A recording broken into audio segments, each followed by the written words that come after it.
welcome back to my channel. Long time no see. I was supposed to put a weekly manis video up last week and I don't have an excuse. I was tired. I really need to get myself back in the groove of YouTube. I feel like lately I've kind of fallen off, but I feel like a lot of exciting things in my personal life have happened, so I've considered kind of coming back with a vlog video. I don't know if I'll continue doing them every week like I did in the beginning of the year, but it's something that I've thought about just to kind of like touch base with you guys so you guys can kind of like, I don't know, catch up with me, I guess. Anyways, I'm going to go over the polishes that I've been wearing over the last 2 weeks. I don't have too many polishes here to share with you, but I am kind of excited to talk about, you know what, I am excited to talk about all of these because really almost all of these are new to my collection, which is really exciting because I can talk about these now in this type of video. So first up, I'm going to talk about the first mani that I remember wearing. And that one included the Sally Hansen Insta-Dry Crayola White. I finally, I don't know, I fell for it, I guess.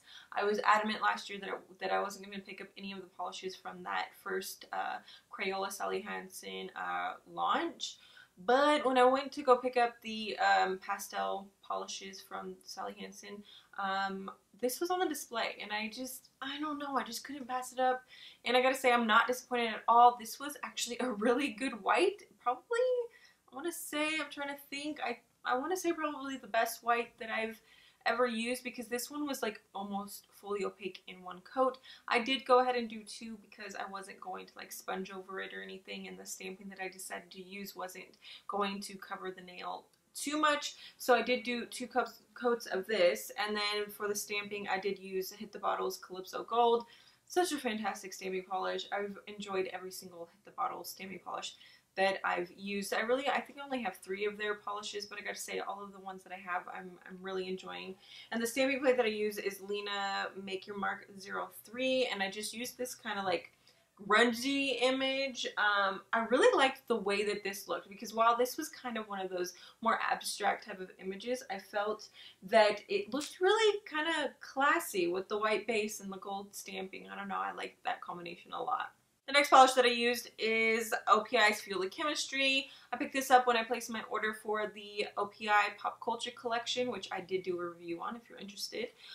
This was probably one of the more popular polishes from their 2017 holiday collection, and it was one that I kept my eye out for a long time. A lot of people were finding these in their TJ Maxx, and I went to my TJ Maxx probably a handful of times, and every single time this just was not there. So given that I was already placing an order, I decided to go ahead and throw this in my cart.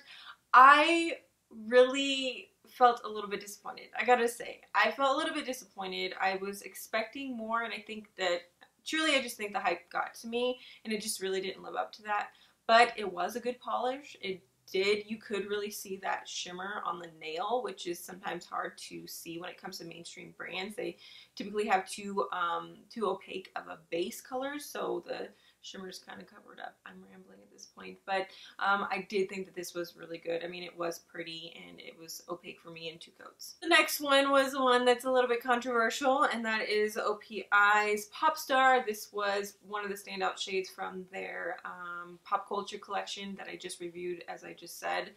This was one of my favorites. It's this lighter purple, but it has like this really strong gold shimmer in there. Now, this is a unique type of texture because it's not like OPI's Liquid Sand. It's not like Zoya's Pixie Dust. They're like little sugar grains on the nail, and they kind of remind me of the texture polishes that Sinful Colors came out when they collaborated with Candy Johnson. A little bit like that, not exactly the same. But I liked the combination of this lighter purple with a like strong blue shimmer in there. Now, when it starts to dry down, I will admit you can't see it as strongly as you would, say, if you were to put a top coat over it. But nonetheless, you can still see it, and I really do like the texture. I know a lot of people do not like it. I want to say every single person in my review said that they were not going to pick this up. Apparently I'm a loner in this. I thought these were adorable, and this one was one of my favorites. The next one that I wore is another Sally Hansen Insta-Dry. This is Petal to the Metal. This I've passed up so many times, and I cannot even tell you how many times I passed this up.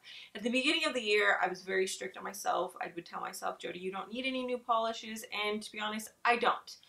But it has been 5 months, and I still would walk past this polish, and I would want it. So literally, just, I don't know, 5 days ago, I picked this up and I wore it and I love it. I'm not disappointed by it. It's a foil kind of pinky silver polish. The pink isn't too strong, but you can definitely tell that it's pink if you were to put it next to any other color that you have in your collection.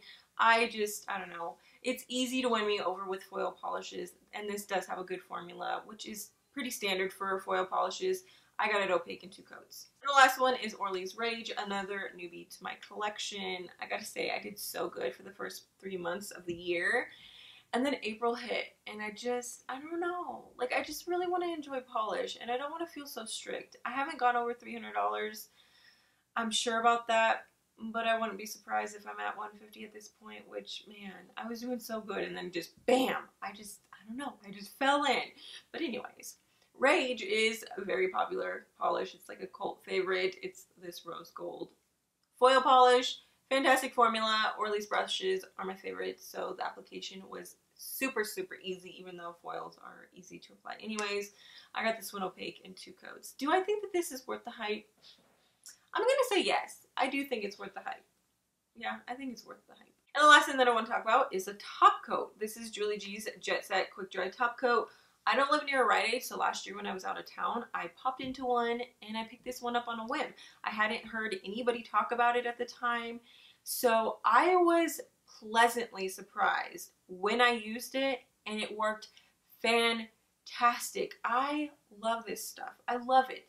If I lived near a Rite Aid, I would probably use this. This would probably be my go-to top coat, but I don't. Even though I can buy online, I really don't like to do that.